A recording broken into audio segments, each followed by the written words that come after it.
Hi, and welcome to this, the fourth and final of my videos about meaning. In the first video on the subject of truth, link to down there, it was noticed that in normal talk, we take to be the objects of belief are not so much sentences as what's said in uttering a sentence, a so-called proposition. My believing that the soccer ball is in the trunk, for example, intuitively is not a matter of my being related somehow to that specific sentence, the soccer ball is in the trunk.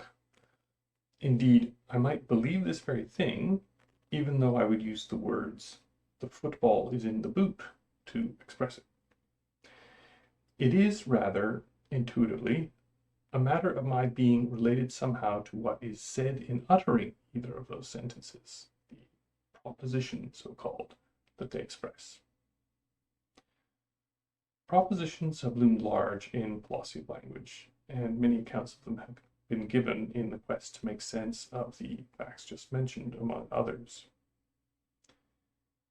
The account of sameness of meaning set out in my last video does the real work needed here to ground the account of propositions afforded by the model. As with meaning, our immediate goal is to come up with a criterion to decide when two token sentences express the same proposition.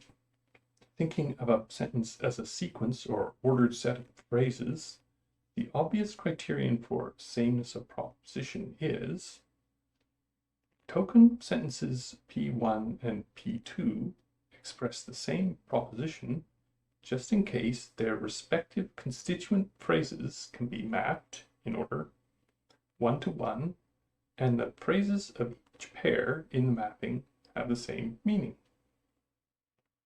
So, as you might think, the model provides the tokens of the soccer ball is in the trunk and football is in the boot express the same proposition, just in case the relevant tokens of the soccer ball and the football are synonyms, that is, that any true sentence containing the soccer ball in that very moment would correlate to a true sentence containing the football, as discussed last time. And likewise, tokens of is in the trunk and is in the boot are synonyms. A proposition in the model then turns out in effect to be, as many familiar theories broadly would have it, an ordered set of meanings.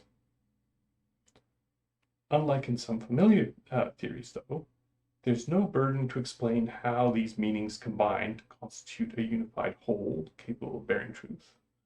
No problem about how token sentences come to be related to them, and no problem about their relation to truth. They do not have to carry any explanatory load. It's worth pausing here to notice one possibly idiosyncratic outcome of this definition. As I've said, in the model, what is believed in the first instance is a token sentence, sentence type, meaning a string of sounds, augmented with time, place, context, and utterer. As the token sentences which define a proposition are united by the sameness of meaning of their constituent phrases, but not the time and place and so on of their utterance, it follows that different token sentences expressing some one proposition may differ in truth value. For example, Fido is on the rug, spoken yesterday, and again today, may state the same proposition on both days, but be true then and false today, say.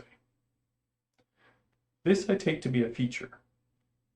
Intuitively, the very same thought is expressed on the two occasions, which is evidently an important part of what the concept of proposition is meant to capture. This suggests that in the model we need a variant concept of proposition, something like token proposition, to be able to talk of people believing propositions as opposed to token sentences. This is all to the good.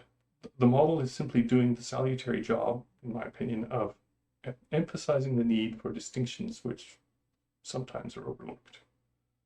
Specifying such a concept is a project for another time, however. For now, we notice that as with meaning, we content ourselves in giving this account merely with sameness of proposition. We don't really need any substantive thing that is the proposition itself. I have two thoughts to close.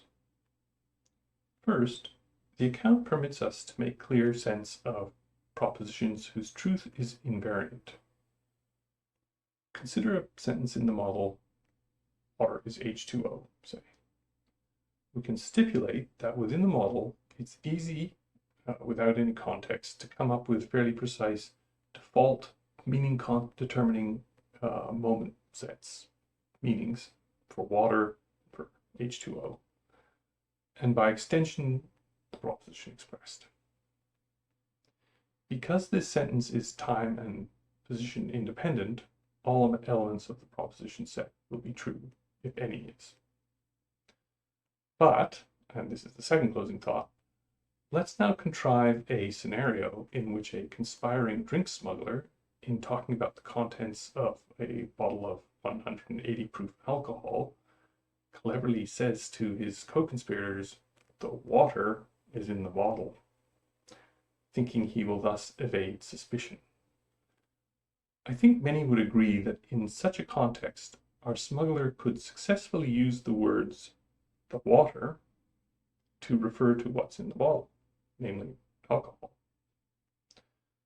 Our thought then is that water is H2O, spoken in this moment, would be false.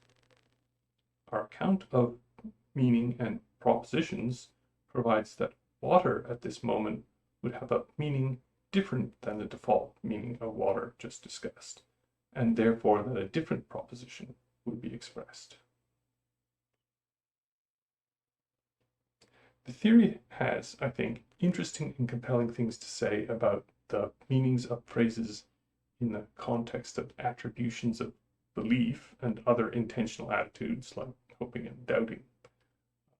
That's a further issue. Unfortunately, discussion of this will have to wait for another day. Thank you for your time.